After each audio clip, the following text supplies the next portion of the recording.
ধরে নেওয়া হয় বাংলাদেশে ডায়াবেটিসে আক্রান্তের সংখ্যা 1,35,00,000।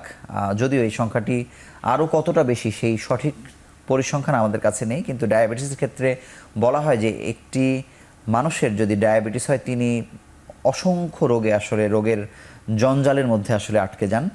বাংলাদেশ এন্ডোক্রাইন সোসাইটি ও এসকে ফার্মাসিউটিক্যালস লিমিটেডের সৌজন্যে আমাদের যে বিশেষ আয়োজন হরমোন বার্তা, আজকের বিষয়ে আমরা দিয়েছি ডায়াবেটিস ও জটিলতা। এই বিষয়ে কথা বলতে আমাদের স্টুডিওতে উপস্থিত হয়েছেন স্বনামধন্য দুজন অতিথি। আমাদের সঙ্গে আছেন ডাক্তার এম সাইফুদ্দিন, সহযোগী অধ্যাপক এন্ডোক্রিনোলজি বিভাগ, ঢাকা মেডিকেল কলেজ হাসপাতাল। একই সঙ্গে স্যারের পরিচয়, তিনি বৈজ্ঞানিক সম্পাদক বাংলাদেশ এন্ডোক্রাইন সোসাইটি।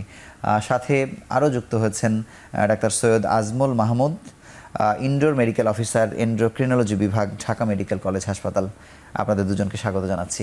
আমি একেবারে শুরুতেই আপনার কাছে জানতে চাই যে আমরা কিডনি রোগের ক্ষেত্রেও যেটি দেখলাম বাংলাদেশে, যে আমরা আগে 1 দশক আগে বলতাম 2 কোটি মানুষ আক্রান্ত, এখন এটি 4 কোটি বলে ফেলছি। আবার আপনি জানেন যে এই কিডনি রোগের একেবারে পেছনের কলকাঠি নাড়ে আসলে ডায়াবেটিস, কিন্তু ডায়াবেটিসের এই সংখ্যাটা আমাদের কাছে বিশ্বাসযোগ্য হয় না, যদিও একটি ইন্টারন্যাশনাল বড় ফোরাম আসলে এই তথ্যটি বলে। বাংলাদেশের পার্সপেক্টিভ বা প্রেক্ষাপটে এই রোগীর পরিধি কতটা বেড়েছে বলে আপনার মনে হয়? আপনি যে প্রশ্নটা করলেন কিডনিজনিত জটিলতা, তার একটা মূল কারণ কিন্তু ডায়াবেটিস। তো আপনি যে পরিসংখ্যানটা বললেন 1,31,00,000 বা 35,00,000, এটা ইন্টারন্যাশনাল ডায়াবেটিক ফেডারেশনের 2019-20 রিকমেন্ডেশন। আচ্ছা, আজ থেকে 4-5 বছর আগে। 4-5 বছর আগে। তো আমরা যা প্র্যাকটিস করছি বা আমরা যা রোগী দেখছি সরকারি হাসপাতালে, আমি ঢাকা মেডিকেল কলেজে কাজ করছি, আমার ধারণা বাংলাদেশে 15-20% মানুষ আসলে ডায়াবেটিস এবং ডায়াবেটিস জটিলতায় আক্রান্ত। সুতরাং এই যে কিডনি রোগীতে একটা বিশাল চাপ, ডায়ালাইসিস বা ট্রান্সপ্ল্যান্ট করা বা এই যে বিশাল কর্মযজ্ঞ চলছে, তার একটা মূল কারণ কিন্তু ডায়াবেটিস। এবং ডায়াবেটিসে এই বিশাল সংখ্যাটাই মূলত শুধুমাত্র কিডনি নয়, অন্যান্য জটিলতার ক্ষেত্রেও কন্ট্রিবিউট করছে। সেক্ষেত্রে আপনি তো নিশ্চিত যে এটি 1,31,00,000 না, বা অবশ্যই নয়। আমার ধারণা সেটা অন্তত 2 কোটি বেশি হবে আমার ধারণা। ডায়াবেটিস রোগের যদি আপনি প্রাদুর্ভাব বা এক্সাক্ট সংখ্যা যদি আপনি আমার কাছে জানতে চান, আমি সেটা 2 কোটি বেশি বলেই আপনাকে বলবো। জি, আরও আপনার কাছে জানতে চাই যে কথাটি আমরা চিকিৎসকরা সবসময় বলে থাকেন যে শুধু ডায়াবেটিস কতগুলো জায়গাতে একটা মানুষকে আসলে ক্ষতি করে, তার হাত, পা, চোখ, মানে এটার ভয়াবহতা যদি একটু বলেন।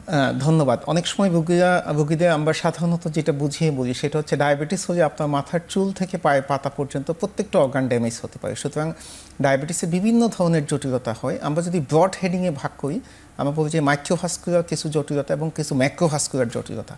ম্যাক্রোভাস্কুলার কমপ্লিকেশনগুলোর মধ্যে হার্ট অ্যাটাক, ব্রেন স্ট্রোক, পায়ে ক্ষত হওয়া, এগুলো সবগুলো ইম্পর্টেন্ট। মাইক্রোভাস্কুলার জটিলতা বা মাইক্রোভাস্কুলার কমপ্লিকেশন যেগুলো, সেগুলোর মধ্যে ডায়াবেটিস থেকে আমাদের চোখে ড্যামেজ হচ্ছে, যেটাকে আমরা ডায়াবেটিক রেটিনোপ্যাথি বলছি, আমাদের কিডনি ড্যামেজ হচ্ছে, যেটাকে আমরা ডায়াবেটিক নেফ্রোপ্যাথি বলছি, এবং স্নায়ু ড্যামেজ হচ্ছে, যেটাকে ডায়াবেটিক নিউরোপ্যাথি বলছি। তবে এই ছাড়াও ডায়াবেটিসের কিছু অ্যাকিউট জটিলতা আছে, ডায়াবেটিস হঠাৎ করে খুব কমে যাওয়া, বেড়ে যাওয়া। তো সবগুলো মিলিয়েই আসলে ডায়াবেটিসের জটিলতা, একটা বিশাল সংখ্যক জটিলতা কিন্তু ডায়াবেটিস থেকে হতে পারে।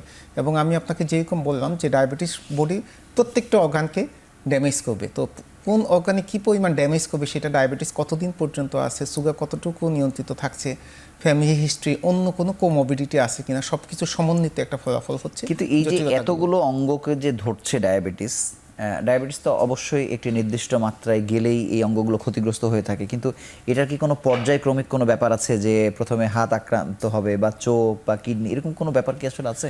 এটা আসলে একদম ওভাবে বলা খুব মুশকিল যে প্রথমে এই অর্গান এফেক্ট হবে তারপর অন্য অর্গান এফেক্ট হবে, বা একই সঙ্গে সবই ক্ষতিগ্রস্ত হতে পারে। তো সাধারণত মাইক্রোভাস্কুলার যেসব জটিলতা আমি যেটা বললাম, চোখ, কিডনি এবং স্নায়ু, সাধারণত দেখা যাচ্ছে কারো যদি একটা জটিলতা যদি শুরু হয়, তাহলে সাধারণত দেখা যাচ্ছে যে অন্য জটিলতাগুলোও কিন্তু একই সাথে শুরু হয়েছে।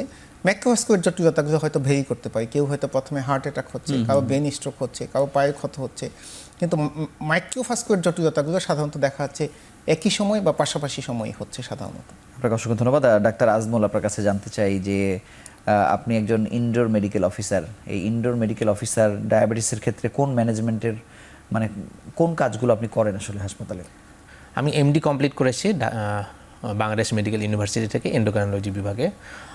ইনডোর মেডিকেল অফিসার হিসেবে সাধারণত হরমোন বিভাগে ডায়াবেটিস ও হরমোনজনিত বিভিন্ন জটিলতা নিয়ে যেসব রোগীগুলো ভর্তি হয় ইনডোরে, এবং এছাড়াও বহির্বিভাগে যেসব রোগীগুলো এসে থাকে তাদের চিকিৎসা প্রদান করা হয়ে থাকে।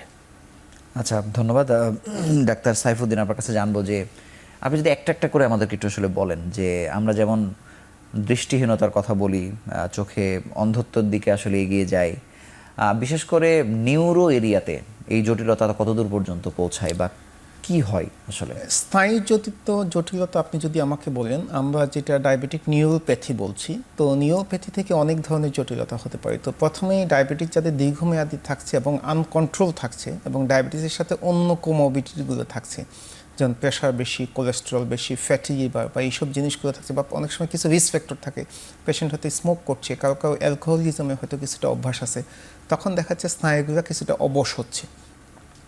রোগী এসে আমাদের বলে যে স্যার আমার হাতে পায়ে জ্বালাপোড়া করছে, এটা একটা সাইন হতে পারে। অথবা কোনো সেন্স পাচ্ছে না, রোগী এসে বলে আমার পায়ে যে জুতা আছে কি নাই সেটা আমি বুঝতে পারছি না, এটাও কিন্তু ডায়াবেটিস জটিল। যার ফলে হচ্ছে কি, পেশেন্টের পায়ের নিচে কোনো আঘাত হলেও সে কিন্তু সেটা পারসিভ করছে না। যার ফলে অনেক রোগী আমরা এমনও দেখেছি, ওই যে জুতার মধ্যে যে অত একটা সুই অথবা একটা ছোট পাথরের কণা ঢুকেছে, তার পায়ে যে ক্ষত হয়ে গেছে সেটা সে প্রথম দিকে টের পায় না। যখন কিছুটা অ্যাডভান্স পর্যায়ে আসে তখন এটা সে টের পায়, এবং তখন দেখা যাচ্ছে ক্ষেত্র বিশেষে কোনো ক্ষেত্রে এই ডায়াবেটিসে এসে পা-জনিত জটিলতায় কারো পাও কেটে ফেলতে হচ্ছে। সুতরাং এটাই হচ্ছে ডায়াবেটিসের জটিলতা, ক্ষত হতে পারে সেন্সেশন কমে যাওয়ার জন্য, এবং আলটিমেটলি পা কাটা। এবং এখন দেখা যাচ্ছে সারা পৃথিবীতে প্রতি 10 সেকেন্ডে একজন মানুষের পা কাটা যাচ্ছে শুধুমাত্র অনিয়ন্ত্রিত ডায়াবেটিসের জন্য। যেটা আগে যেটা রোড ট্রাফিক অ্যাক্সিডেন্টের জন্য সবচেয়ে কমন ছিল, অ্যাম্পুটেশন আমরা যেটা বলছি, পা কেটে ফেলা, এখন সেটা দেখা যাচ্ছে ডায়াবেটিস সে স্থান দখল করেছে। বাংলাদেশে ডায়াবেটিসের যত আলোচনা আসলে হয়, এই আলোচনা অন্য রোগের ক্ষেত্রে কম্পারেটিভলি আসলে কম হয়। তো এত আলোচনার পরেও তো আমরা আসলে মানুষদেরকে সচেতন করতে পারছি না, সবাই তো ধরাও পড়ছে না বা কাছে আসছেও না চিকিৎসকদের। সেক্ষেত্রে যারা এখনও আপনাদের কাছে প্রথম পর্যায়ে ডায়াবেটিস নিয়ে আসছে, তাদের মাত্রাটা আসলে কত দেখেন আপনি? ধন্যবাদ। আপনি যেটা বললেন সেটা হচ্ছে আনডায়াগনোজ ডায়াবেটিস। বাংলাদেশে যে এই যে 1,31,00,000 বা 35 লক্ষ মানুষের ডায়াবেটিস, তার অর্ধেক মানুষই কিন্তু জানে না যে তার ডায়াবেটিস আছে। তো এটা কেন জানে না, সেটা হচ্ছে কখনো সে প্রয়োজন মনে করে নেয় যে পরীক্ষা করা দরকার। এখনকার রিকমেন্ডেশনে আমরা যেটা ফলো করি, প্রত্যেক মানুষকে 20 বছর বয়সের পরেই প্রতি বছর অন্তত একবার তার ডায়াবেটিস। আগে আমরা 30 বলতাম, এখন 20 কেন আমরা বলছেন? 20 বছর পর বলছি, কারণ এখন এভারেজ বাংলাদেশে ডায়াবেটিস নির্ণয় বয়স হচ্ছে 25। রোগীরা অনেক সময় আমাকে জিজ্ঞেস করে যে স্যার এত অল্প বয়সে ডায়াবেটিস, এটা কি খুবই কমন? আমাদের দেশে এখন এভারেজ আপনি যদি বলেন যে ধরনের রোগীদের ডায়াবেটিস ধরা পড়ছে নতুন, তাদের এভারেজ বয়স কত, সেটা 25 থেকে 26 বছর। আমি সাধারণত 20 বছর পরে হলেই আমি রোগীদের বলি বছরে অন্তত একবার ডায়াবেটিস পরীক্ষা করবেন। আর তার কম বয়সেও বলি যেসব বাচ্চা ওভারওয়েট থাকছে, এবং এটা খুবই অ্যালার্মিং যে বাচ্চারা ক্লাস 3, ক্লাস 4, ক্লাস 5-এ পড়ছে, এই 10, 12, 14 বছর বয়স, ওভারওয়েট এবং ডায়াবেটিস, এটা কিন্তু খুবই কমন হয়ে দাঁড়িয়েছে আমাদের এখানে। তো আপনি আমাকে মাত্রা যদি জিজ্ঞেস করেন, আমরা খালি পেটে আমরা এমনও দেখেছি, যেমন আমি গত পরশুদিন একজনকে দেখলাম খালি পেটে 31, ভরা পেটে 42। সে কিন্তু কখনো এসে বললো যে স্যার আমার ফ্যামিলিতে কারো ডায়াবেটিস আছে বলে আমার জানা নেই, আমারও ধারণা আমার কখনো ডায়াবেটিস নাই। কিন্তু একটু উনি বললো যে আমার একটু ঘন ঘন প্রস্রাব হচ্ছে, সেই জন্যই একজন আমাকে বললো যে তুমি ডায়াবেটিস পরীক্ষা করো, সেটা পরীক্ষা করে আমাদের ধরা পড়লো। সুতরাং এই যে স্ক্রিনিং এবং স্ক্রিনিং বিষয়ের পরে প্রত্যেককে বলতে হবে প্রতি বছর অন্তত একবার আপনি ডায়াবেটিস পরীক্ষা করবেন, তাই কিন্তু কোনো রোগী আনডায়াগনোজ থাকবে না। কারণ একটা বড় সংখ্যক রোগী আমরা পাচ্ছি যাদের অলরেডি ডায়াবেটিস জনিত বিভিন্ন জটিলতাতে তারা আক্রান্ত হয়ে গেছে অলরেডি। সুতরাং এটা খুবই অ্যালার্মিং, এবং আমাদের মতো মধ্য আয়ের দেশের জন্য এটা খুবই ব্যয়বহুল, এবং এটা আমাদের অর্থনৈতিক উপর বিশাল চাপ বলে আমরা মনে করি। ডাক্তার আজমল, আপনার কাছে জানতে চাই যে বর্ডার লাইন আমরা কোনটাকে আসলে ধরি, বা পরীক্ষা নিরীক্ষা একেবারে প্রাইমারি আমরা কোথায় করব, কনফার্ম হওয়ার জন্য আসলে কোথায় যাব, বা কত হলে আমরা বুঝবো যে আমি ডায়াবেটিসের এই জঞ্জালের ভিতরে পড়ে গেছি? জি, অসংখ্য ধন্যবাদ আপনার এই প্রশ্নের জন্য। আসলে ডায়াবেটিস পরীক্ষার জন্য যেটা পরীক্ষাটা করা হয় ওরাল গ্লুকোজ টলারেন্স টেস্ট, অর্থাৎ রোগী অথবা যিনি পরীক্ষা করবেন উনি সারা রাত না খেয়ে থাকবেন, সকাল 8টা থেকে 9টার মধ্যে উনি খালি পেটে রক্ত জমা দিবেন। এরপর 75 গ্রাম গ্লুকোজ পানির মধ্যে গুলিয়ে খাবেন। এরপর 2 ঘন্টা পরে আবার রক্তটার পরীক্ষা করা হবে, ব্লাড সুগার কত আছে। এইখানে ডায়াবেটিস বলবো যখন খালি পেটে অর্থাৎ ফাস্টিং 7.1 অথবা 7.1 অথবা তার বেশি, আর 2 ঘন্টা পরে এটা 11-র বেশি তখন। আর খাওয়ার যদি পরে 11-র বেশি, খাওয়ার পরে 11-র বেশি 2 ঘন্টা পরে। আর যদি এই ভ্যালুটা ফাস্টিং থাকে 5.6 থেকে 7.1 মাঝে, অথবা 2 ঘন্টা পরে যেই ব্লাড সুগার ভ্যালু ওটা 7.8 থেকে 11.1 মাঝে, তখন সেটা আমরা বলতেছি প্রি ডায়াবেটিস অথবা বর্ডার লাইন ডায়াবেটিস যেটাকে আপনি বলেন। সেই ক্ষেত্রে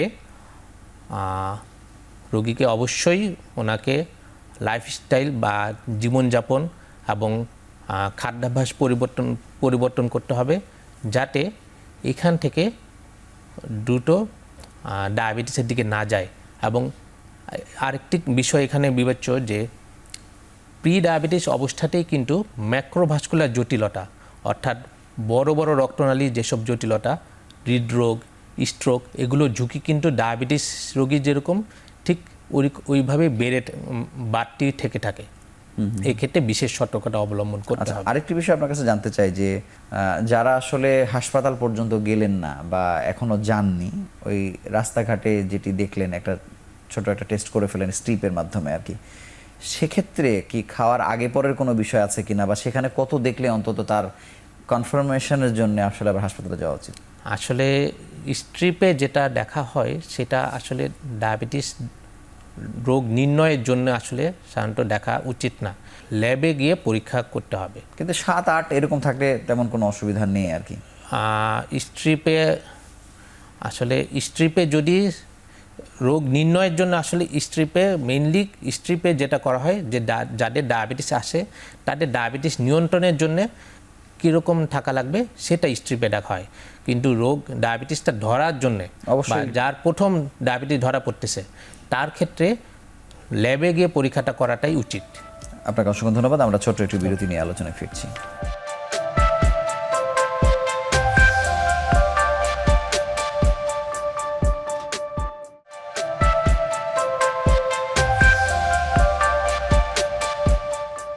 ডাক্তার এম সাইফুদ্দিন, আপনার কাছে জানতে চাই যে ডায়াবেটিসকে যেমন আমরা মহামারীর পর্যায়ে চলে গেছে আমরা বলি, কিডনি রোগের ক্ষেত্রেও একই আলোচনা। এটা যে কে কার থেকে বেশি গতিতে আগাচ্ছে, ক্ষিপ্র গতিতে, মানে সেটি আসলে নির্ণয় করা মুশকিল হয়ে গেছে। একেবারে শুরুতে আপনাকে বলছিলাম যে 2 কোটির কিডনি রোগী 4 কোটিতে পৌঁছে গেছে। সেক্ষেত্রে ডায়াবেটিসের ভূমিকা কতটা বেশি? অশেষ ধন্যবাদ। ডায়াবেটিসের ভূমিকা অনেক বেশি, কারণ দেখা যাচ্ছে আগে কিডনি রোগে বিভিন্ন কারণে কিডনি ড্যামেজ হতো, বা যেসব পেশেন্টগুলো ডায়ালাইসিস পাচ্ছে অথবা ট্রান্সপ্লান্টেশন পাচ্ছে, বিবিধ কারণ তার জন্য দায়ী। কিন্তু এখনকার প্রেক্ষাপটে দেখা যাচ্ছে মূলত ডায়াবেটিস একটা মোস্ট ইম্পর্টেন্ট, কারণ 90% ক্ষেত্রে যাদের ট্রান্সপ্লান্টেশন দরকার হচ্ছে এবং যাদের ক্ষেত্রে ডায়ালাইসিসের দরকার হচ্ছে, দেখা যাচ্ছে একটা মূল কারণ হচ্ছে ডায়াবেটিস। সুতরাং অবশ্যই ডায়াবেটিসটা এই ক্ষেত্রে খুবই ইম্পর্টেন্ট। এবং আমাদের দেশের জন্য সবচেয়ে বড় জটিলতা হলো আনডায়াগনোজ ডায়াবেটিস।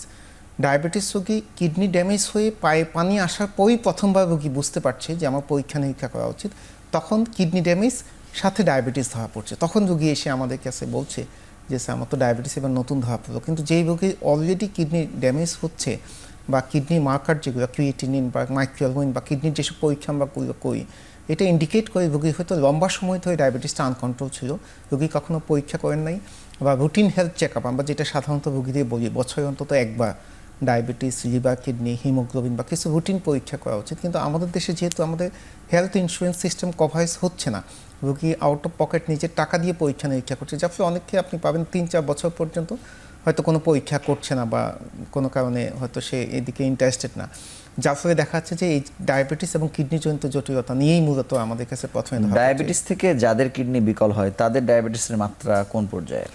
এটা আসলে এক্সাক্ট ওভাবে বলা মুশকিল। কারো দেখা যাচ্ছে যে খুব বেশি না, কিন্তু সেটা লম্বা সময় পর্যন্ত থাকছে, যার ফলে তার কিডনি ড্যামেজ হচ্ছে। কারো ডায়াবেটিস হয়তো অনেক বেশি থাকছে, কিন্তু সেটা হয়তো 6 মাস 1 বছরই দেখা গেলো যে কিডনি ড্যামেজ করছে। এবং এই ক্ষেত্রে কিছু জেনেটিক ফ্যাক্টর, ফ্যামিলি হিস্ট্রি এবং অনেক কিছুই আসলে ফ্যাক্টর জড়িত সেই ক্ষেত্রে। সুতরাং এটা বলা খুব মুশকিল যে আসলে কতদিন পর বা কী মাত্রায় ডায়াবেটিস থাকলে কতদিন পর আসলে কিডনি ড্যামেজ হবে। ধন্যবাদ। ডাক্তার আজমল, আপনার কাছে জানতে চাই যে হাসপাতালে ভর্তি হতে হয় বা ঢাকা মেডিকেল কলেজের সিনারিও কি? আপনাদের ডায়াবেটিস রোগীদের জন্য শয্যা কীরকম, বা কারা ভর্তি থাকতে পারছেন বা আপনারা শয্যা দিতে পারছেন না, মানে পরিস্থিতি কীরকম? জি, অসংখ্য ধন্যবাদ। আমাদের হরমোন বিভাগে ঢাকা মেডিকেল কলেজ হসপিটালে পুরুষ ওয়ার্ডে বেড আছে 12টি বেড এবং মহিলা ওয়ার্ডে বেড আছে 12টি বেড। আমাদের এখানে সাধারণত কম অনেক। জি, অবশ্যই কম, যেরকম দরকার বা সেই তুলনায় অবশ্যই অপ্রতুল। তবু আমরা সীমিত সামর্থ্যের মধ্যে সর্বোচ্চ চেষ্টাটাই করে যাচ্ছি এবং এখানে ডায়াবেটিস জনিত জটিলতা নিয়ে বহু রোগী ভর্তি থাকেন এবং তাদেরকে আমরা ডায়াবেটিসের এডুকেশন এবং সম্পূর্ণ চিকিৎসার মাধ্যমে সম্পূর্ণ সুষ্ঠুভাবে যাতে জীবনযাপন করতে পারেন সেইভাবেই ব্যবস্থা নিচ্ছি আমরা। ডাক্তার সৈয়দ আজমল, আপনার কাছে জানতে চাই যে ডায়াবেটিক সমিতি যেমন একটি মডেল প্রক্রিয়া চালু করেছে আর কি, কাউন্সেলিং থেকে শুরু করে কোথায় আসবে, কি খাবে, মানে মানুষ মনে করে যে আমার ডায়াবেটিস হয়েছে, আমি বারডেমে গেলে বা সেখানে আমি একেবারে আইডিয়াল ট্রিটমেন্টটা পাবো, এটি মানুষের ধারণা। ঢাকা মেডিকেল কলেজ, আমরা তো জানি যে এখানে চিকিৎসক নার্সের ব্যাপারে গভর্নমেন্টের যত গুরুত্ব অন্য লেয়ারে আসলে আমরা গুরুত্ব আসলে দিই না, সেটা নিউট্রিশনিস্ট বলি বা কাউন্সিলর বলি, এগুলো তো আসলে নাই। মানে আপনাদেরকে কীরকম ঝামেলার ভিতরে পড়তে হয় বা মানে ওই পূর্ণাঙ্গ ট্রিটমেন্টটা আসলে এই মেডিকেল কলেজগুলোতে আসলে কিভাবে নিশ্চিত হচ্ছে? হ্যাঁ, ধন্যবাদ। ডাক্তার আজমল যেটা বললো, ঢাকা মেডিকেল কলেজে এন্ডোক্রাইনোলজি ডিপার্টমেন্টে আমাদের 24টা বেড, যেখানে মূলত ডায়াবেটিস এবং ডায়াবেটিস জটিলতা এবং সাথে অন্যান্য হরমোন রোগী ভর্তি থাকছে। আউটডোরে আমরা প্রতিদিন 150 থেকে 200 পেশেন্ট আমাদের আউটডোরে আসে। সপ্তাহে শুক্রবার ছাড়া সপ্তাহে 6 দিন আমরা আউটডোর মেনটেন করছি এবং প্রতিদিন 150 থেকে 200 এইভাবে প্রতিদিন রোগীর সংখ্যা ক্রমান্বয়ে বাড়ছে। দ্বিতীয় হলো, আপনি যেটা জিজ্ঞেস করলেন, আমাদের কিন্তু ডায়াবেটিস এডুকেশন বা রোগীদের বোঝানো যে ডায়াবেটিস আসলে কী, যারা ইনসুলিন পাচ্ছে কীভাবে ইনসুলিন দিতে হবে, খাবার দাবার ওষুধ কীভাবে খেতে হবে, এটার জন্য আমাদের প্রতিদিন সকালে ডায়াবেটিক এডুকেশন ক্লাস হচ্ছে। সেটা আনুমানিক ঘণ্টাখানিক পর্যন্ত যে কোনো রোগী সপ্তাহের যে কোনো দিন সকাল 9টা থেকে 10টায় ঢাকা মেডিকেল কলেজের এন্ডোক্রাইনোলজি বহির্বিভাগে আমাদের নতুন বিল্ডিংয়ের নিচতলা 102 নম্বর রুমে আমরা সেটা এডুকেশন এডুকেটর যারা তারা নিচ্ছেন ক্লাস, আপনারা নিচ্ছেন না? ঢাকা মেডিকেলের ক্ষেত্রে আমাদের এমডি অথবা এফসিপিএস ফাইনাল পার্টের যেসব স্টুডেন্ট আছে তাদের একটা রোস্টার আছে, তারাই মূলত এই ডায়াবেটিক এডুকেশনটা মেনটেন করছে। এছাড়া আমাদের ওপিডিতে নার্স আছে, 2জন নার্স আছে, তাদের কাজ হচ্ছে ইনসুলিন কীভাবে প্রয়োগ করতে হয় সেটা রোগীদের শেখাচ্ছে, প্লাস আমাদের ফাইনাল পার্টির স্টুডেন্ট যারা তারাও কিন্তু শেখাচ্ছে। সুতরাং আমরা একটা প্রেসক্রাইবড একটা খাওয়া দাওয়ার চার্ট একটা দিয়ে দিচ্ছি রোগীদের, প্রেসক্রিপশন দিচ্ছি, খাবার দাবার চার্ট দিচ্ছি এবং ডায়াবেটিক এডুকেশন প্রোভাইড করছি। সুতরাং আপনি যেটা বললেন যে বাংলাদেশ ডায়াবেটিক সমিতিতে যে ধরনের সার্ভিস দিচ্ছে, আমরা ঢাকা মেডিকেল কলেজ সমপর্যায়ে সার্ভিসও দিচ্ছি। তো কারো যদি চোখের জটিলতা, স্নায়ুর জটিলতা বা অন্য কোনো বিভাগের পরামর্শ যদি দরকার হয়, আমরা সংশ্লিষ্ট বিভাগে রেফার করি, সেই সাজেশনটুকু আমরা নিচ্ছি। আর বাংলাদেশ এন্ডোক্রাইন সোসাইটি, আজকে যাদের আমন্ত্রণে আমরা আসলাম এখানে, বাংলাদেশ এন্ডোক্রাইন সোসাইটিও সারা বাংলাদেশে বিভিন্ন পর্যায়ে, এবং আমাদের কিন্তু ইনসুলিন গাইডলাইন আছে চিকিৎসকদের জন্য। আচ্ছা, যে ইনসুলিন কখন দিতে হবে, কী ডোজে দিতে হবে, সেটা কিন্তু বাংলাদেশ এন্ডোক্রাইন সোসাইটি সারা দেশে বিভিন্ন সায়েন্টিফিক প্রোগ্রামের মাধ্যমে চিকিৎসকদের আপডেট করছে এবং ইনসুলিন, মুখে ওষুধ সহ ডায়াবেটিসের অত্যাধুনিক যেসব চিকিৎসা রোগী পাওয়া অধিকার রাখে বা আমাদের দেশে অ্যাভেলেবল, তারা কিন্তু চিকিৎসকদের নিয়মিত আপডেট করে যাচ্ছে। ধন্যবাদ। ডাক্তার আজমল, আপনার কাছে জানতে চাই যে অন্যান্য যত অঙ্গকেই এফেক্ট করে ডায়াবেটিস, অনেক সময় বোঝা যায় না, সিমটম নাই, কিন্তু চোখের ক্ষেত্রে ব্যাপারটা কি এরকম না যে তিনি তো আসলে দেখতে পাবেন না বা চোখ ঝাপসা হচ্ছে বা কোনো না কোনোভাবে উনি ক্ষতিগ্রস্ত হচ্ছেন, এটি বুঝতে কেন দেরি হয়? বা ডায়াবেটিস নিয়ে যেই আপনাদের কাছে আসুক না কেন, আপনারা প্রাইমারি চেক আপ হিসেবে তার চোখ পরীক্ষা করতে বলেন কিনা? ডায়াবেটিস যেমন বিভিন্ন অঙ্গ প্রত্যঙ্গের ক্ষতি করে, ঠিক তেমনি চোখেরও ক্ষতি করে এবং চোখের ক্ষতিতে দৃষ্টিশক্তি কমে যাওয়া এটা একটু পরের লক্ষণ, প্রথম দিকে ওরকম কোনো লক্ষণ নাও থাকতে পারে। চোখের ক্ষতিটা হয়ে থাকে সাধারণত মাইক্রোভাস্কুলার কমপ্লিকেশন হিসেবে, অর্থাৎ চোখের ছোট ছোট রক্তনালীগুলো যখন আক্রান্ত হয়ে থাকে তখন এই সমস্যাটা দেখা দেয়। এই ক্ষেত্রে এখান থেকে অন্ধত্ব পর্যন্ত যেতে পারে এবং এইসব জটিলতার মধ্যে বেশ কয়েকটি রয়েছে। এর মধ্যে প্রধানতম জটিলতা যেটা ডায়াবেটিক রেটিনোপ্যাথি, অর্থাৎ রেটিনা যেটি আমাদের চোখের পিছনের অংশে থাকে এবং এই রেটিনার উপর এসে যখন আলো পড়ে তখন কোনো মানুষ সেই বস্তু বা সেটি দেখতে পায়। এই রেটিনার মধ্যে যে ছোট ছোট রক্তনালী, সেই রক্তনালীতে ডায়াবেটিসের জন্য সমস্যা দেখা দেয়। এই ক্ষেত্রে দেখা যায় যে রক্ত প্রবাহের চলাচলে বাধা সৃষ্টি হতে পারে, কোনো কারণে রক্তপাতও হতে পারে এবং রেটিনা ক্ষতিগ্রস্তের কারণে সম্পূর্ণভাবে অন্ধত্বের দিকে যেতে পারে। আরেকটি জটিলতা হয়ে থাকে ডায়াবেটিক ম্যাকুলোপ্যাথি, অর্থাৎ ম্যাকুলাটা রেটিনারই একটা অংশ, যেখানে পরিষ্কার দৃষ্টির জন্য এই ম্যাকুলাটা জরুরি। ডায়াবেটিসের ক্ষেত্রে যেটা হয়, ম্যাকুলার মধ্যে তরল জমা হয়ে ইডিমা হয়। এক্ষেত্রে দৃষ্টিশক্তি ঝাপসা হয়ে যেতে পারে এবং তখন জিনিস বা কোনো কিছু বিকৃতভাবে দেখা যায়। এছাড়াও ডায়াবেটিসের জন্য চোখে ছানি পড়ে, যেটাকে বলা হয়ে থাকে ক্যাটারেক্ট, এবং চোখের মধ্যে ভিতরের চাপ বেড়ে গ্লুকোমা ঝুঁকিও বেড়ে যেতে পারে ডায়াবেটিসের জন্য। আর ধন্যবাদ। ডাক্তার সাইফুদ্দিন, আপনার কাছে জানতে চাই যে আমাদের দেশের ফুড হ্যাবিট বা আমরা যেভাবে চলাফেরা করি, মানে কোন জায়গাগুলোতে আসলে পরিবর্তন নিয়ে আসা উচিত, সেটা আমার ডায়াবেটিস হোক বা না হোক, কারণ আমরা তো ডায়াবেটিক প্রবণ বাংলাদেশের মানুষ। ধন্যবাদ। এটা ধারণা করা হয় এশিয়াতে যারা জন্মগ্রহণ করেছে তাদের এই ডায়াবেটিসের ঝুঁকি বেশি, এবং আমাদের দেশে খাবার দাবার একটা খুবই ইম্পর্টেন্ট অথবা সিগনিফিক্যান্ট ফ্যাক্টর। তো এক নাম্বার যদি বলি আমরা, সেটা হচ্ছে কার্বোহাইড্রেট ইনটেক। আমরা ভাত প্রধান দেশ, মানুষ সাধারণত কমপক্ষে দুবেলা ভাত খাচ্ছে, এটা alarming, number one. Number two, American diabetic অ্যাসোসিয়েশনের রিকমেন্ডেশন হচ্ছে একজন মানুষের প্রতিদিন 45 থেকে 50% কার্বোহাইড্রেট, 15 থেকে 20% হচ্ছে প্রোটিন বা আমিষ, এবং 30 থেকে 35% ফ্যাট বা এই ধরনের খাবার খাওয়া উচিত। কিন্তু আমার ধারণা আমাদের দেশে আমরা 80 থেকে 90% কার্বোহাইড্রেট খাচ্ছি। তো একটা মধ্যবিত্ত বা উচ্চবিত্ত বা নিম্নবিত্ত সব গোষ্ঠীতেই যেটা প্রবণতা দেখা গিয়েছে যে আমরা ভাত প্রধান দেশ হওয়ার কারণে অনেক বেশি রাইসের উপর আমরা ডিপেন্ড করছি বা কার্বস জাতীয় খাবারের উপর ডিপেন্ড করছি, 80 থেকে 90%। মধ্যবিত্তদের জন্য রাইসের প্রাইস, কার্বোহাইড্রেটের প্রাইস কিছুটা কম if you compare with the protein এবং হচ্ছে ফ্যাটের ক্ষেত্রে। এটা একটা কারণ হতে পারে। আমাদের অবশ্যই কার্বোহাইড্রেট কমিয়ে নিয়ে আসা উচিত, 45 থেকে 50% কার্ব খাওয়া উচিত। সুতরাং এক্সেস কার্বোহাইড্রেট আমাদের দেশে ডায়াবেটিস এবং ভরা পেটের সুগার বেশি হয় একটা মূল কারণ। আরেকটা জিনিস হচ্ছে এটা আমাদের দীর্ঘদিনে একটা সে তো আসলে সুগার খাচ্ছে না, কিন্তু এটা সুগারে মানে এটা বডিতে সুগারে কনভার্ট হয়ে আসে, তার ব্লাড সুগার বেড়ে যাচ্ছে। আরেকটা জিনিস আমাদের দীর্ঘদিনের ঐতিহ্য, যে আমাদের যে কোনো আনন্দের সংবাদে আমরা সবসময় মিষ্টি জাতীয় খাবার শেয়ার করছি আরেকজনকে, যে কোনো আনন্দেই মিষ্টি জাতীয়, বা যে কোনো বাসাতে আমরা গেলেও আসলে কখনো ফল বা অন্য কিছু নিচ্ছি না, আমরা মিষ্টি বা রসমলাই বা এই ধরনের খাবারগুলো নিয়ে যাচ্ছি, যেগুলোতে খুবই হাই কার্বস এবং যেগুলোতে ব্লাড সুগার খুব দ্রুত বাড়াতে হেল্প করছে। সুতরাং এটা আমাদের সামাজিক ঐতিহ্য একটু চেঞ্জ করতে হবে।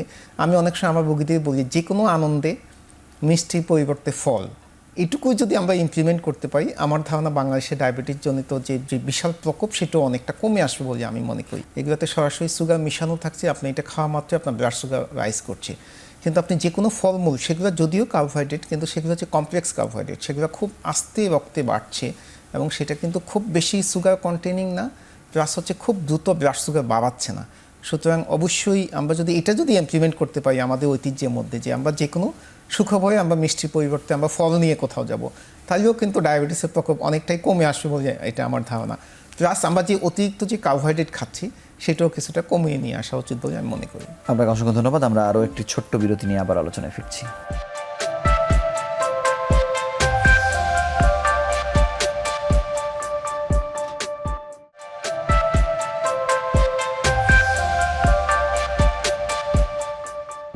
ডাক্তার এম সাইফুদ্দিন, আমি আরও কিছু বিষয় জানতে চাই যে আমাদের মানুষের মধ্যে যে সচেতনতা সৃষ্টি হয়েছে যে চায়ে চিনি খেলে ডায়াবেটিস হয়ে যাবে, এটি একটা ভালো দিক। অনেকেই হয়তো খাচ্ছেন না, চিনি ছাড়া খাচ্ছেন, কিন্তু ওই চিনির ব্যাপারে তিনি যতটুকু সতর্ক, ভাতের ব্যাপারে ততটুকু সতর্ক কিনা, হাঁটার ব্যাপারে তত সতর্ক কিনা, বা অন্যান্য বিষয়গুলো তিনি মাথায় নিচ্ছেন কিনা, বা তিনি কখনো চিন্তা করছেন কিনা যে আমার পরিবারের কেউ একজন ডায়াবেটিক, আমাকেও আসলে আগেই পরীক্ষা নিরীক্ষা করতে হবে, এই জায়গাতে কতটা গ্যাপ আছে?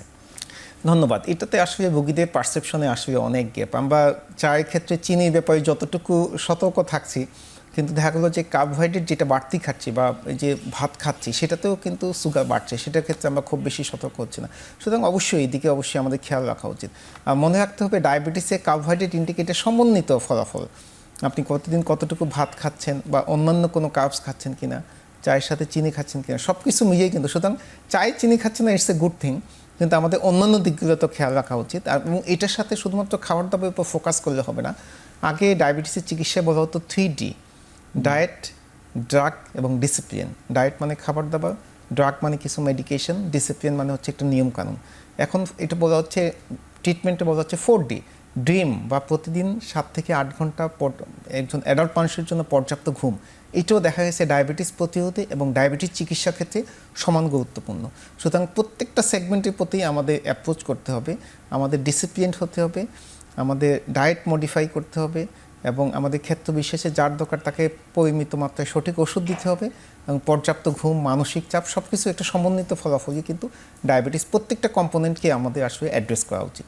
ধন্যবাদ। ডাক্তার আজমল, আপনার কাছে জানবো যে ডায়াবেটিস রোগীদের যে পরামর্শগুলো আসলে দেয়া হয় আক্রান্ত হবার পরে বা কনফার্ম হবার পরে, তারা কতটুকু আসলে মানেন বা মানতে চাইলে মানে উনি কতটা রিস্ক ফ্রি হন, সেই আশার দিক আসলে কি?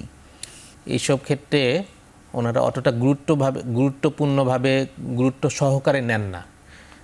দেখা যায় যেভাবে ডায়াবেটিস এডুকেশন এবং খাদ্যাভ্যাস, জীবনযাত্রার নিয়ম, ব্যায়াম যেগুলো করতে বলা হয়, খুব কম সংখ্যক রোগী কিন্তু সেটা মেনে চলেন।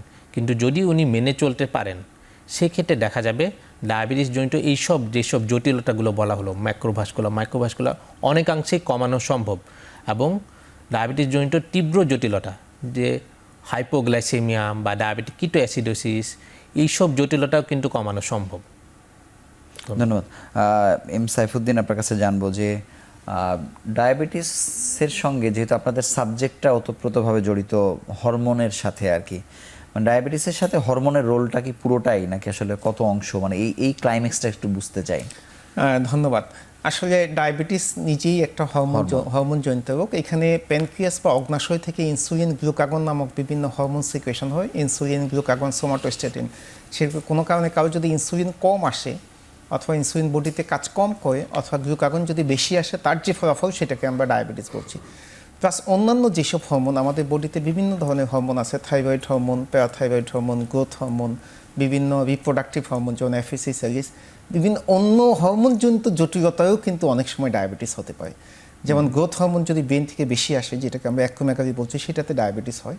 থাইরয়েড হরমোন বাড়লেও ডায়াবেটিস হয়, থাইরোটক্সিকোসিসে কমলেও আবার ডায়াবেটিস হচ্ছে, যেটা হাইপোথাইরয়েডিজমে হচ্ছে। ক্যালসিয়াম যদি বাড়ে সেখানেও ডায়াবেটিস হচ্ছে। অ্যাড্রেনাল টিউমার যদি হয় সেখানেও ডায়াবেটিস হচ্ছে। সুতরাং ডায়াবেটিস মূলত অগ্নাশয়ে ইনসুলিন এবং গ্লুকাগনের কম্বিনেশন অর্টাও হওয়ার জন্য একটা রোগ, কিন্তু সাথে অন্যান্য যে বডিতে হরমোন আছে সেই সব হরমোনজনিত জটিলতায়ও কিন্তু অনেক সময় ডায়াবেটিস হতে পারে। ধন্যবাদ। ডাক্তার আজমল, কোলেস্টেরল নিয়ন্ত্রণ রাখার জন্য আসলে কি করণীয় বা এটি কত বড় ভূমিকা পালন করে আসলে ডায়াবেটিসকে জটিল করে তুলতে? জি, অসংখ্য ধন্যবাদ। আর ডায়াবেটিসের একটি অন্যতম কমপ্লিকেশন, যেটা আগেই বলা হয়েছে, ম্যাক্রোভাস্কুলার কমপ্লিকেশন, অর্থাৎ শরীরের বড় বড় রক্তনালীগুলোর আক্রান্ত হওয়ার কারণে যেসব সমস্যাগুলো দেখা দেয়, এর মধ্যে রয়েছে হৃদরোগ বেড়ে যাওয়া, স্ট্রোক বেড়ে যাওয়া এবং পায়ের যেই রক্তনালীর সমস্যার জন্য পেরিফেরাল আর্টেরিয়াল ডিজিজ, এটিও একটি এই বড় বড় রক্তনালীগুলোর সমস্যার জন্য হয়ে থাকে। এই রক্তনালীর সমস্যাটার কমানোর জন্য কোলেস্টেরল নিয়ন্ত্রণে রাখা খুবই গুরুত্বপূর্ণ। এক্ষেত্রে কোলেস্টেরল নিয়ন্ত্রণের জন্য সঠিক খাদ্যাভ্যাস মেনে চলতে হবে, পরিমিত পরিমাণে হাঁটতে হবে এবং শরীরে কোলেস্টেরল যদি বেশি থাকে সেই অনুযায়ী ডাক্তারের পরামর্শক্রমে কোলেস্টেরল কমানোর জন্য ওষুধ সেবন করতে হবে নিয়মিত। আপনি কোলেস্টেরলের কথা বলছেন, এটির সঙ্গে আসলে তেলের একটি সম্পর্ক আছে। বিভিন্ন বিজ্ঞাপনে আমরা দেখি যে কোলেস্টেরলকে জড়িয়ে বিজ্ঞাপন দেয়া হয়। মানে এখানে কোন তেল খাবো কি না খাবো, এটার কোনো গবেষণা বা কোথাও কি আপনারা কোনো সাজেশন দিতে পারেন? এক্ষেত্রে আসলে অনেক সারা বিশ্বেই অনেক রকম গবেষণা হয়েছে। চেষ্টা করতে হবে যে স্যার যেটা বললেন, যে খাবারের মধ্যে, দৈনিক খাবারের মধ্যে তেলের পরিমাণ যথাসম্ভব কম রাখা যায় সেটি করা, এবং এক্ষেত্রে সূর্যমুখী তেল, অলিভ অয়েল, এগুলো অন্যান্য তেলের তুলনায় কিছুটা ভালো, কিন্তু তেল ওভারঅলি আসলে খারাপ। জি, ধন্যবাদ। ডাক্তার সাইফুদ্দিন, আপনার কাছে জানবো যে আমরা যদি একটু বাংলাদেশ এন্ডোক্রাইন সোসাইটি সম্পর্কে জানতে চাই, যে একটি সোসাইটিতে অনেক ধরনের কাজ, বিশেষ করে ডায়াবেটিস নিয়ন্ত্রণের ক্ষেত্রে আপনারা এক ধরনের যুদ্ধ করছেন এবং একটি অনেক শক্তিশালী আপনাদের পরিবার। আপনারা এই 25 সালের বাংলাদেশে এসে আরও কি নতুন নতুন এজেন্ডা সেট করছেন আর কি নিয়ন্ত্রণের ক্ষেত্রে, বা যেটি বাংলাদেশের ক্ষেত্রে সব থেকে বড় অসুবিধা যে রেজিস্ট্রির দিক থেকে আমরা খুবই পিছিয়ে, ক্যান্সারের ক্ষেত্রে আমরা বলি, ডায়াবেটিসের ক্ষেত্রে বলি, আমরা হয়তো অপেক্ষা করে থাকি যে সেই আইডিএ বা বিদেশি কোনো মানে ইন্টারন্যাশনাল ফোরাম বললে সেটার আলোকে আমরা আসলে বাংলাদেশকে দেখি। এই জায়গা থেকে আমাদের বের হওয়া উচিত কিনা? অশেষ ধন্যবাদ। আপনি যে প্রশ্ন করেছেন সেটা খুবই পার্টিনেন্ট, এবং বাংলাদেশ এন্ডোক্রাইন সোসাইটি আজ থেকে 24-25 বছর আগে জন্ম, এবং বাংলাদেশ এন্ডোক্রাইন সোসাইটি প্রতি 2 বছর পর আমরা নতুন কমিটি হচ্ছে। এক্সিস্টিং যে কমিটি আমরা রান করছি, আমরা প্রতি বছর একটা অ্যানুয়াল কনফারেন্স করছি প্রতি বছর। এটা আমরা সাধারণত সারা বাংলাদেশের সব এন্ডোক্রাইনোলজিস্ট বা হরমোন বিশেষজ্ঞ অ্যাটেন্ড করছি। আমরা 2 থেকে 3 দিনের কনফারেন্স করছি এবং তাদের নলেজ আপডেট এন্ডোক্রাইনোলজির সেটা আমরা করছি। এটা একটা পার্সপেক্টিভ। সারা বাংলাদেশে বিভিন্ন জেলায়, উপজেলায় এবং বিভাগীয় শহরে আমরা বিভিন্ন সায়েন্টিফিক সেমিনার করছি, যেখানে চিকিৎসক এবং ইয়াং চিকিৎসকদের ক্ষেত্রে আমরা বিভিন্ন সায়েন্টিফিক নলেজ ডিসেমিনেট করছি। আমরা কিছু ট্রেনিং প্রোগ্রাম করছি, যেগুলো আমরা প্রতি মাসে 1টা থেকে 2টা ট্রেনিং প্রোগ্রাম আমরা প্রতি বছর মানে সারা বছরই চলতে থাকে ঢাকা এবং ঢাকার বাইরে, যেক্ষেত্রে উদীয়মান অথবা নতুন চিকিৎসক যারা ইন্টার্ন করছে বা MBBS পাস করে গ্রামে কাজ করছে, তাদের ক্ষেত্রে আমরা নলেজ আপগ্রেড করছি। আর সাধারণ মানুষের সচেতনতার জন্য এই যেমন একটা টিভি প্রোগ্রাম আমরা প্রতি শুক্রবার দিন করছি, হরমোন বার্তা, বিভিন্ন বিষয় নিয়ে প্রতি সপ্তাহে কিন্তু এটা চলছে, যাতে এই যে একটা ডিসেমিনেশন। আমাদের একটা ফেসবুক পেজ আছে, সেখান থেকে আমরা সাধারণ মানুষদের অ্যাওয়ার করার জন্য বিভিন্ন ধরনের নলেজ ডিসেমিনেট করছি। বিভিন্ন ডেগুলো যেমন বিশ্ব ডায়াবেটিস দিবস, বিশ্ব থাইরয়েড দিবস, বিভিন্ন দিবসগুলো যেমন কিছুদিন আগে আমি করলাম ওমেন্স ডে, যে 8ই মার্চ, সেরকম বিভিন্ন দিবসেও আমরা কিন্তু সায়েন্টিফিক প্রোগ্রাম করছি, টিভিতে আলোচনা করছি, টক শো করছি, পত্রিকাতে কোপত্র বের হচ্ছে, এবং টেবিল ফোরাম ডিসকাশন হচ্ছে নিউজ পেপারগুলোতে। তো বাংলাদেশ এন্ডোক্রাইন সোসাইটি বিভিন্ন ফরম্যাটে চিকিৎসকদের মান উন্নয়ন এবং সাধারণ মানুষের সচেতনতা এবং যারা ডায়াবেটোলজিস্ট অথবা এন্ডোক্রাইনোলজিস্টে কাজ করছে তাদের post creation, promotion, institute establish সব কিছু ক্ষেত্রে সমন্বিতভাবে আসলে একটা বিশাল কর্মযজ্ঞ সবসময় করে আসে বাংলাদেশ এন্ডোক্রাইন সোসাইটি। আপনাকে অসংখ্য ধন্যবাদ। আমরা আরও একটি বিরতি, অর্থাৎ শেষ বিরতি নিয়ে আবার আলোচনায় ফিরছি।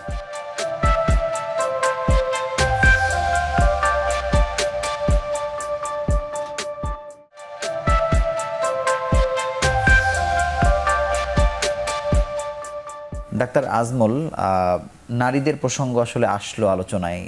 ডায়াবেটিসের ক্ষেত্রে কি নারীরা কোন পর্যায়ে আছে? এটা কি পুরুষের থেকে বেশি না কম? তাদের ভেতরে অসচেতনতা কোন পর্যায়ে? আসলে নারী পুরুষ ডায়াবেটিস সবাইকে সমানভাবে আক্রান্ত করে থাকে। এক্ষেত্রে স্পেসিফিক ওরকম করে কোনো নাই, কিন্তু নারীদের যে আচার আচরণ, বাইরে বের না হওয়া, বাসায় থাকা, কাজ করা, মানে এই দিক থেকে তারা কোনো দিক থেকে পিছিয়ে পড়ে কিনা, বা ডায়াবেটিস তাদেরকে বেশি ধরে ফেলে কিনা, এরকমও নাই? না, এরকমও নাই আসলে। আপনি কিছু যোগ করতে চান কিনা? আজমল যেটা বলে সেটা ঠিক আছে, ডায়াবেটিস পুরুষ নারী সবাইকে এফেক্ট করছে। আরেকটা জিনিস আপনি খেয়াল করে দেখবেন, সেটা হচ্ছে আমাদের মায়েদের আমরা সবসময় একটু আরাম আয়েসে বা একটু চাপমুক্ত রাখার চেষ্টা করি, যাতে ওনার ফিজিক্যাল শারীরিক কোনো পরিশ্রম না হয়। আপনি বিদেশে যদি দেখেন, আপনি ইউরোপ আমেরিকাতে দেখবেন মানুষ 65-70 বছর বয়সেও কিন্তু বাইরে অল্প স্বল্প হলেও কোনো না কোনো কাজ করছে। কিন্তু আমাদের দেশে আমরা যেটা করছি, আমরা যখনই উপার্জনক্ষম হলাম, আমি আমার বাবা মাকে বলছি ইউ জাস্ট টেক রেস্ট, যাতে আপনি বাসায় কোনো কাজ করতে হবে না, আপনাকে বাসায় কাজে মেয়ে দেওয়া হচ্ছে। আমার বাবাকে বলছি আপনার রিটায়ারমেন্টে চলে আসেন, নাও গো ফর রেস্ট। তো যার ফলে দেখা যাচ্ছে তাদের ফিজিক্যাল অ্যাক্টিভিটি আসলে অনেকটুকুই কম হচ্ছে, ওই সময় রোগ যার ফলে বাসা ওই সময়ই দেখা যাচ্ছে ডায়াবেটিসের ঝুঁকি বাড়ছে। এবং আপনি অনেক মানুষ পাবেন, বোথ মেল এবং ফিমেল, যারা যতদিন পর্যন্ত চাকরি করেছে ততদিন পর্যন্ত কিন্তু তাদের শারীরিক জটিলতা, ডায়াবেটিস, প্রেশার বা ফ্যাটি লিভার বা কোলেস্ট্রল খুব কম হচ্ছে। কিন্তু যখনই রিটায়ারমেন্টে আসলো তখনই দেখা গেলো এই ধরনের জটিলতাগুলো অনেক বেশি হচ্ছে। সুতরাং এই যে আমাদের একটা পারসেপশন যে আমার বাবা মা রেস্টে থাকবে, বিশ্রামে থাকবে, কোনো কাজ করতে হবে না, তো সেটা আসলে বিদেশে যেটা চলছে যে মানুষ আসলে কখনো রেস্ট নিচ্ছে না, তারা সবসময় কন্টিনিউয়াস আসলে মৃত্যু আগ পর্যন্ত তারা কাজ করে যাচ্ছে। তো আমাদের দেশে আমার মনে হয় যে কোনো একটা ছোটোখাটো হলেও একটা কাজে এঙ্গেজ থাকে, ডায়াবেটিস বা হৃদরোগ বা এগুলোর ঝুঁকিটা কিছুটা হলেও কমে আসবে বলে আমি ধারণা করি। এই যে আমরা বলে থাকি যে যত রোগী আসলে আছে ডায়াবেটিসের, এর অর্ধেকই আসলে লুকিয়ে আছে, ধরা পড়েনি বা তারা ধরা দেয়নি। মানে বাংলাদেশ এন্ডোক্রাইন সোসাইটি কি এই বিষয়টি চিন্তা করে যে এই লুকিয়ে থাকা রোগীদেরকে বের করার ক্ষেত্রে কোনো ক্র্যাশ প্রোগ্রাম বা আরও সহজলভ্য করা, ক্যাচমেন্ট এরিয়াতে গিয়ে ধরে ধরে মানুষের পরীক্ষা করা, বিভিন্ন ধরনের বড় বড় আয়োজন যে জায়গাগুলোতে হচ্ছে, বৈশাখ বা নানান কিছু, ওই জায়গাতেও সোসাইটির হয়ে বা রাষ্ট্রকে ওই দিকে এগিয়ে নিয়ে যাওয়া, যে এদেরকে আমরা কি করে বের করতে পারি? হ্যাঁ, ধন্যবাদ। বাংলাদেশ এন্ডোক্রাইন সোসাইটি আমরা ডায়াবেটিস স্ক্রিনিং প্রোগ্রাম, আমরা বছরে 5 থেকে 6টা ডায়াবেটিস স্ক্রিনিং প্রোগ্রাম করছি। আমরা নিজেদের আয়োজনেও করছি, বিভিন্ন সোসাইটির সাথে কোলাবোরেশনেও করছি। যেমন আমরা প্রেস ক্লাবে করেছি, আমরা অফিসার্স ক্লাবে করেছি, আমরা এনবিআরে করেছি, আমরা বিভিন্ন বিসিএস ফোরামের সাথে কোলাবোরেশনের প্রোগ্রাম করছি। যেমন আমরা অফিসার্স, আমরা চাই যে আমাদের টেলিভিশনে একবার করেন। ইনশাআল্লাহ আমাদের সেরকম ইচ্ছা আছে বিভিন্ন বিভিন্ন মিডিয়া হাউসে গিয়ে স্ক্রিনিং করার জন্য। আমরা যেটা করি প্রতিদিন, মানে যেদিন আমরা প্রেস প্রোগ্রামটা নিচ্ছি বা স্ক্রিনিং প্রোগ্রাম নিচ্ছি, রোগীদের সকালে খালি পেটে আসতে বলি, আমরা ডায়াবেটিস চেক করি। ডায়াবেটিস চেকে ইনস্ট্যান্ট তাদের ওজন এবং প্রেশার দেখে সাথে সাথে একটা চিকিৎসা এবং একটা খাওয়া দাওয়ার চার্ট দিচ্ছি। এবং আপনি শুনে খুবই অবাক হবেন, আমরা অফিসার্স ক্লাবে একটা প্রোগ্রাম করলাম, ওখানে আমরা প্রায় 500 জনকে ডায়াবেটিস স্ক্রিনিং করলাম।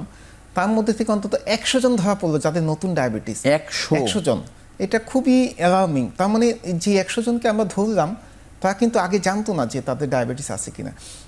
আমরা যখন খালি পেটে যখন গ্লুকোমিটার দিয়ে টেস্ট করছি, আজমলকে আপনি জিজ্ঞেস করেছিলেন, খালি পেটে যদি 6 বা তার চেয়ে বেশি পাই, এখন বলা হচ্ছে 5.6, খালি পেটে 5.6-এর বেশি হলেই সেটা কিন্তু প্রি ডায়াবেটিস বা ইম্পেয়ার্ড ফাস্টিং গ্লুকোজ ফর্মেটে ঢুকে যাচ্ছে। ওইসব ক্ষেত্রে আমরা কোনো ক্ষেত্রে আমরা তাকে গ্লুকোজ খেয়ে আবার পরীক্ষা করে রিকনফার্ম করছি।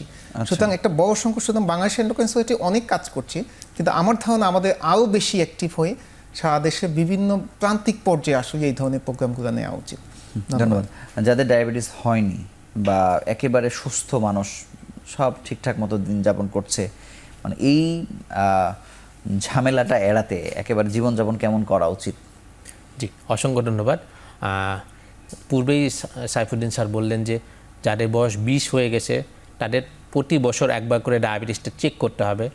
এবং খাদ্যাভ্যাস স্যার যেভাবে বললেন যে শর্করা, আমিষ এবং স্নেহের পরিমাণ সুষম খাদ্যে যেভাবে থাকা উচিত, মানে প্লেটটাকে একটা আইডিয়াল প্লেটে নিয়ে আইডিয়াল যাওয়া, প্লেট মেথড যেটা, ওইভাবে খেতে হবে।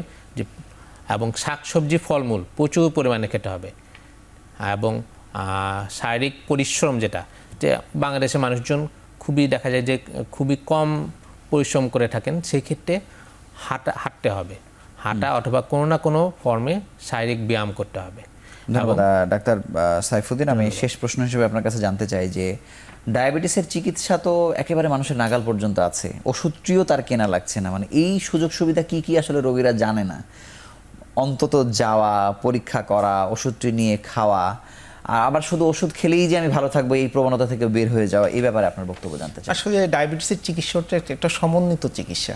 যেমন আমরা একটা বড় সংখ্যক রোগী আমাদের কাছে আসে যে স্যার আমার 3 বছর অথবা 4 বছর আগে আমার ডায়াবেটিস ধরা পড়েছে, আমি 6 মাস ওষুধ খেয়েছি, তারপর স্যার আমি আর ওষুধ খাই নাই, কখনো পরীক্ষাও করে নাই। এটা আসলে এক ধরনের অবহেলা, নিজের প্রতি গুরুত্বহীনতা বা অবহেলা আপনি বলতে পারেন।